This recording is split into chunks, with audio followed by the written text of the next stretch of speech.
बिस्मिल्लाहिर्रहमानिर्रहीम। अस्सलाम वालेकुम। उम्मीद है सब फार्मर खैरियत से होंगे, हमारी वीडियोस देख रहे होंगे और शेयर भी कर रहे होंगे। आज की वीडियो जो है वो फ़िश फीड के बारे में है कि कितने किस्म की मछली की खुराक होती है और फीडिंग मेथड क्या क्या है, किन तरीक़ों से हम मछली को खुराक दे सकते हैं। अगली जो वीडियो है वो बनाने जा रहा हूँ मैं कि मछली को किस तरह फीड करवानी है, यानी उसका फार्मूला क्या है, उसकी परसेंटेज क्या है। तो बहुत सारे लोग सवाल ये पूछते होते हैं कि मछली को किस परसेंट से खिलाना चाहिए, दिन में कितनी बार खिलाना चाहिए, क्या परसेंटेज आएगी। जैसे कि हम सब फार्मर जानते हैं कि मछली की जो कॉस्ट है, फिश फार्मिंग की जो कॉस्ट है, उसका 70% जो शेयर होता है वो फीड में होता है।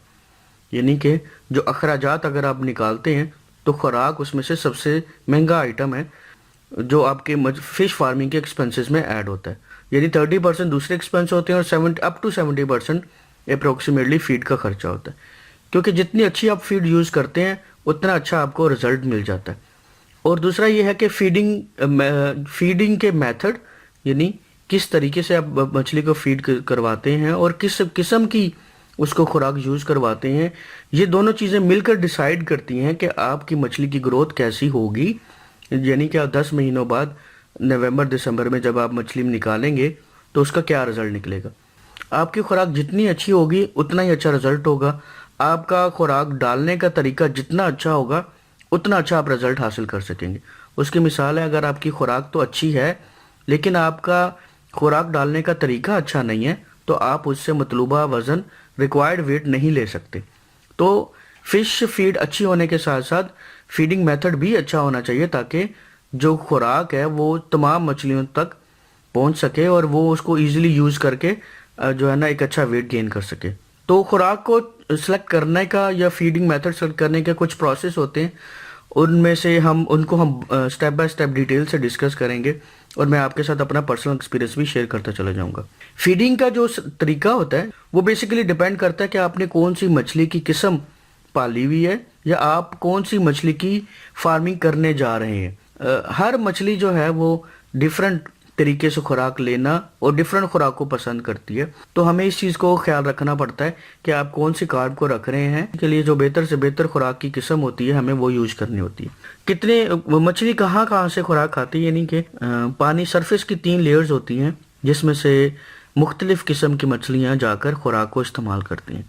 उनमें से सबसे पहले जो लेयर आती है उसको कहते हैं सरफेस फीडर, फिर सेकंड में कॉलम फीडर, दरमियान वाले, जो लास्ट में आता है वो बॉटम फीडर होती है। कुछ मछलियाँ ऐसी होती हैं जो पानी की सतह से खुराक खाती हैं, कुछ ऐसी होती हैं जो दरमियान से खाती हैं और कुछ ऐसी होती हैं जो बॉटम से खाती हैं। मिसाल के तौर पर रहू को जब आप डालते हैं, जैसे हमने एक्सपेरिमेंट किया था और इस बार हमने फ्लोटिंग फीड डाली, तो रहू और थैला सरफेस से आकर खुराक को इस्तेमाल कर लेते हैं। इसी तरह बेसिकली तो ये कॉलम फीडर हैं, दरमियान वाले हैं, लेकिन फिर भी ये सरफेस से आकर खा गए और उन्होंने एक अच्छा वजन किया।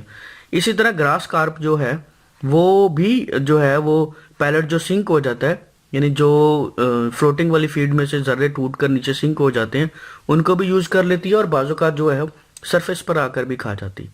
लेकिन इसमें जो हमने एक्सपेरिमेंट में देखा, जो मुराकी है वो सरफेस पर आकर नहीं खाती, वो बॉटम से ही खाती है। अच्छा, अब ये 3 लेयर्स होती हैं, इन 3 लेयर्स में से मछली खुराक आकर खाती है और वो उसी में ही अगर उसको खुराक मिल जाए तो वो उसको कंज्यूम कर लेती है। अगर उसको वहाँ तक खुराक नहीं मिल पाती तो वो उतना अच्छा वज़न नहीं करेगी खुराक ना मिलने की वजह से। तो फार्मर को सबसे पहले तो यही देखना है कि वो कौन सी मछली रख रहा है और उसको खुराक फिर कौन सी वो इस्तेमाल करेगा। आगे मैं खुराक की कुछ इकसाम है वो आपके साथ शेयर करता हूँ कि खुराक की कितनी इकसाम है और किस फिश के लिए आपको कौन सी खुराक यूज़ करनी है ताकि जो है वो मछली तक खुराक पहुंच सके और वो एक अच्छा से अच्छा वेट कर सके। खुराक की 4 इकसाम हैं जो मशहूर हैं, ये मोस्ट कॉमन है। उनमें सबसे पहले है फ्लोटिंग फीड जो है, सेकंड में सिंकिंग है फीड है, मैश फीड है और पैलेट वाली फीड है। तो ये 4 इकसाम हैं जो फार्मर यूज़ करता है अकॉर्डिंग टू फिश कि आपने कौन सी मछली उसमें रखी हुई है तालाब में। फिर इसी के साथ साथ एक और चीज़ अहम है कि ये कितने सीपी की है, यानी इसमें प्रोटीन लेवल क्या है। तो उसमें कम से कम जो आजकल कंपनी से अगर आप लेते हैं तो 16 सीपी से लेकर CP40 तक जाती हैं।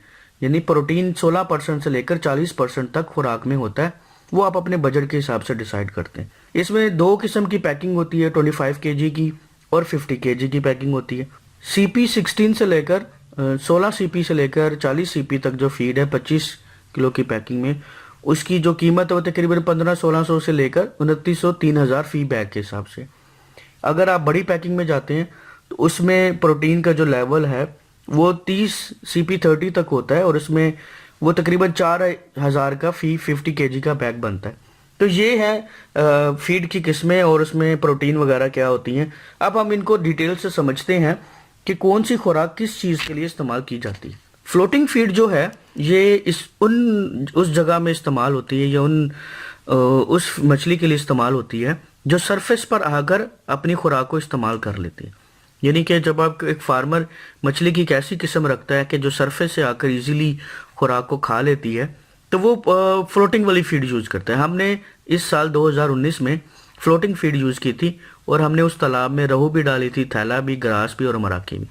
तो जो रहू और थैला था वो सरफेस से आकर इजीली खा जाता है, ग्रास ने भी सरफेस से आकर खुराक को इस्तेमाल किया, लेकिन जो मुराकी है वो सरफेस से आकर नहीं खाई, उसने जो पानी में ही था उसी को कंज्यूम किया। फ्लोटिंग वाली होती है, उसके फ़ायदे भी होते हैं, नुकसान भी होते हैं। फ़ायदा ये होता है कि उसमें खुराक ज़ाया नहीं होती और जिस पर्पज़ के लिए आप खुराक डाल रहे होते हैं वो मछली उसको अच्छे तरीके से इस्तेमाल कर लेती है और वो जो रिक्वायर्ड आपका वेट होता है, अपने कैलकुलेशंस की होती हैं, उसमें इतने अप एंड डाउन नहीं आता, क्योंकि आपने जितनी फीड डाली होती है आप उसको सामने से ऑब्जर्व कर रहे होते हैं और जो आपकी मछली जो है वो उसको ईजिली कंज्यूम कर लेती है।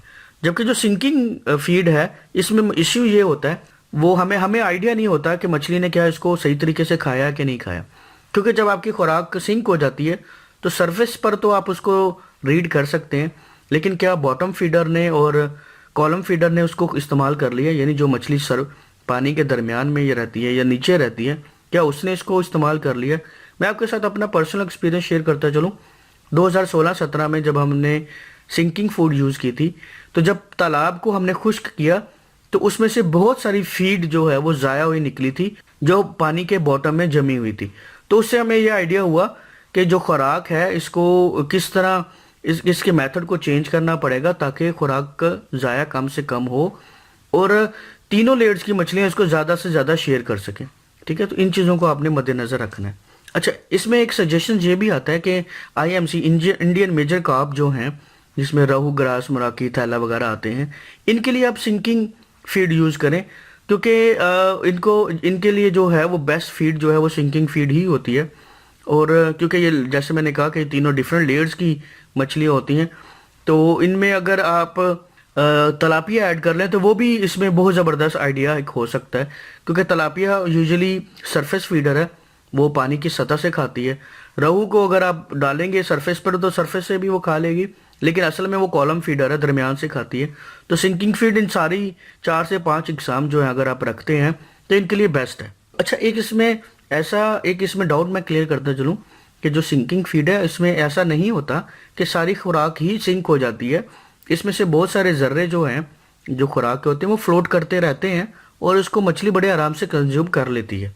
अच्छा, जो तलापिया है इसके बारे में जैसे मैंने कहा कि ये सरफेस फीडर है, यानी पानी की सतह से, ऊपर वाली सतह से आकर खुराक को इस्तेमाल करती है। तो इसके लिए जो फीड के पैलेट्स जो होते हैं, जो पैलेट में फीड आती है, वो भी आप इस्तेमाल कर सकते हैं, ये उसको भी इजीली कंज्यूम कर जाता है। दूसरा ये है कि जैसे मैंने जिक्र किया कि फार्मर इन चारों इकसाम को यूज़ कर सकता है। उसकी वजह ये थी कि जब आप नर्सरी में बच्चा डालते हैं तो आप उसमें फ्लोटिंग फीड नहीं यूज़ करते, क्योंकि बच्चे का साइज़ 5 ग्राम, 10 ग्राम, 15 ग्राम या 20 ग्राम इस राउंड अबाउट होता है। पैलेट वाली फीड या जो फ्लोटिंग वाली फीड नहीं खा सकता, तो उसके लिए आपको सिंकिंग फीड ही यूज़ करनी है। फ़र्ज़ करें आपकी फार्मिंग ज़्यादा है और आपने बच्चे को जो है वो नर्सरी में रखा हुआ है और आप उसको फीड पर लगाते हैं ताकि जब आप उसको तालाब में शिफ्ट करें तो मसला ना हो और ये उससे पहले एक अच्छा वेट भी कर ले, तो आप उसको सिंकिंग वाली फीड यूज़ करवाते हैं। वो बच्चा उस फीड पर लग जाता है और वो जब उस फीड को इस्तेमाल करके 100 से 100 ग्राम का हो जाता है तो उसके लिए फ्लोटिंग वाली फीड खाना कोई इशू नहीं होता, क्योंकि उसको एक तो फीड की आदत हो चुकी होती है, दूसरा ये होता है कि उसको प्रॉपर खुराक मिल रही होती है। ऐसा नहीं हो सकता कि आप अपनी फ्लोटिंग वाली फीड उठाएं और नर्सरी में डाल दें देख के बच्चा वहाँ इस्तेमाल कर लेगा, क्योंकि उसका जो साइज़ है वो बहुत छोटा है और जो उसका डायामीटर होता है फीड का, फ्लोटिंग वाले का, वो बड़ा होता है, तो वो उसको कंज्यूम नहीं कर सकता। तो इस चीज़ का भी आपने ख्याल करना है। अच्छा, खुराक, कुछ लोग ये कहते हैं कि क्या हम खुराक खुद बना लें, फलां कंपनी से हमें सस्ती मिल रही है या फलां आदमी खुराक बना रहा है। देखिए, खुराक बनाना इतना मुश्किल काम नहीं है, ठीक है ना। उसके लिए बहुत सारी बुक्स अवेलेबल हैं, आप वहाँ से रीड कर लें और अपनी मशीन लगा और बना लें। ऐसा भी नहीं होता, इतना आसान नहीं है खुराक को बनाना। खुराक को खरीदने से पहले जो बहुत सारी चीज़ें हैं वो देखना ज़रूरी है। एक तो ये है कि क्या वो आप पहले कंज्यूमर हैं जो उस कंपनी से खुराक ले रहे हैं, जो एक्सपेरिमेंटल तौर पर बेच रही है। क्या आप पहले यूज़र तो नहीं है उसके?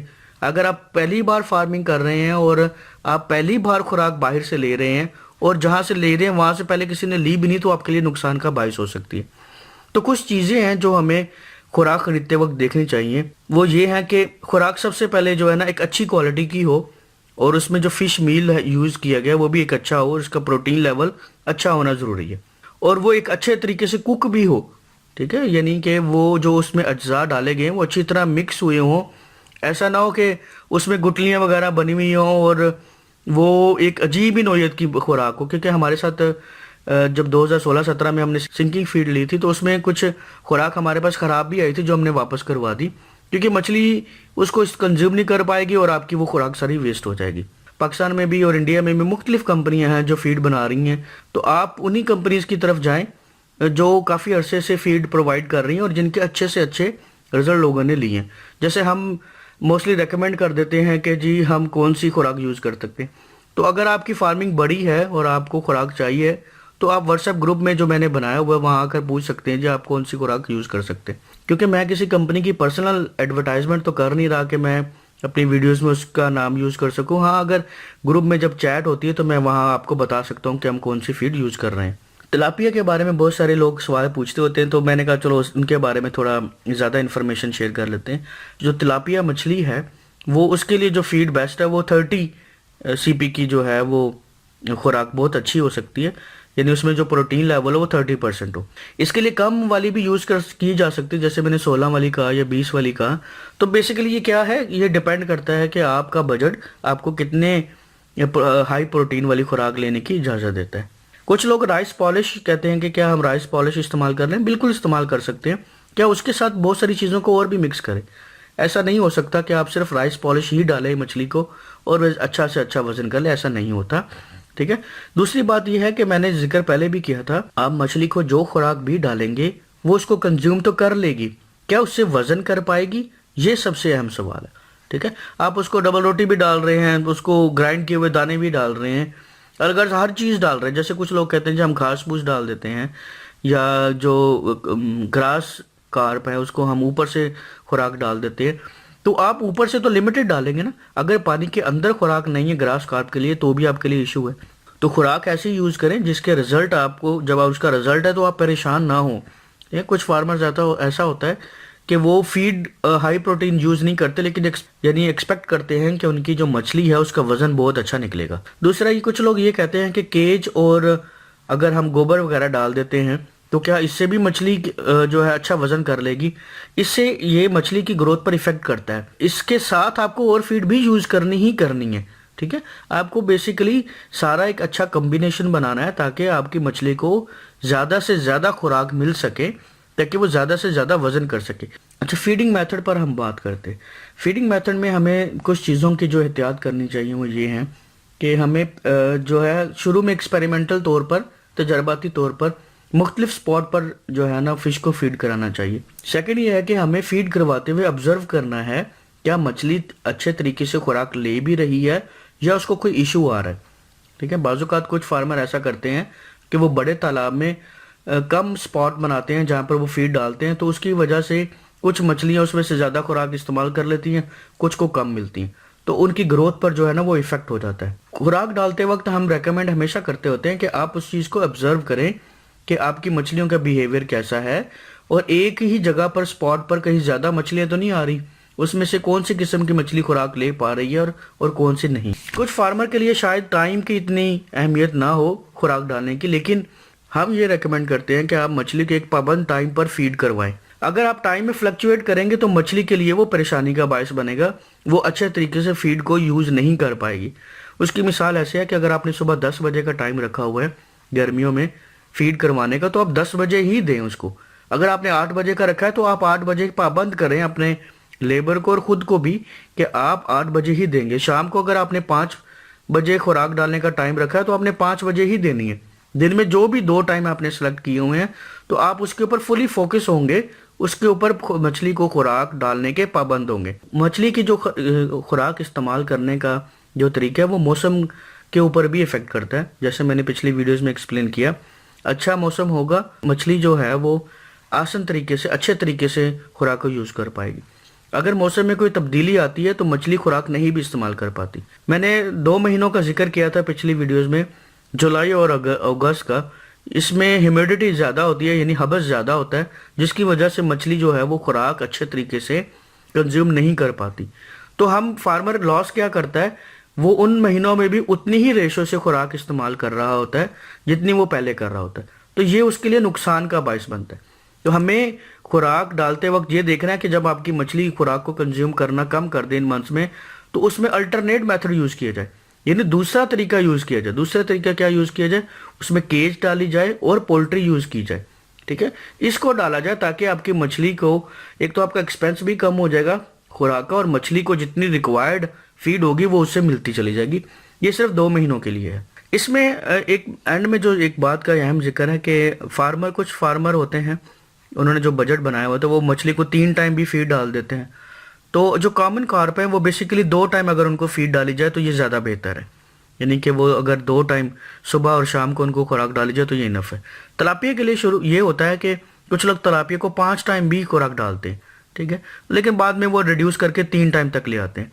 तो एक थोड़ा सा फ़र्क ये है कि जब आप 100 ग्राम का, 150 ग्राम का या 200 ग्राम का बच्चा शिफ्ट करते हैं, या अभी तालाब में ही होता है, तो जब वो अगर वो तालाब में होता है तो आप 3 से 4 दफ़ा उसको दिन में फीड कराते हैं ताकि वो आपका मतलूबा वज़न जल्दी से जल्दी हासिल कर। जैसे मैंने कहा था कि मैं फरवरी से पहले इंशाल्लाह बहुत सारी वीडियोस अपलोड कर दूंगा ताकि नए फार्मर के लिए तालाब का जो है ना वो स्टार्ट करना इतना इशू ना हो। फिर बाकी वीडियोस जो है वक्त के साथ साथ आती रहेंगी। और इस वीडियो को लाइक करें, शेयर करें और सब्सक्राइब भी करें चैनल को, और ताकि दूसरों तक भी आप जो इन्फॉर्मेशन है वो ज़्यादा से ज़्यादा पहुँच सके। वस्सलाम, अल्लाह हाफिज़।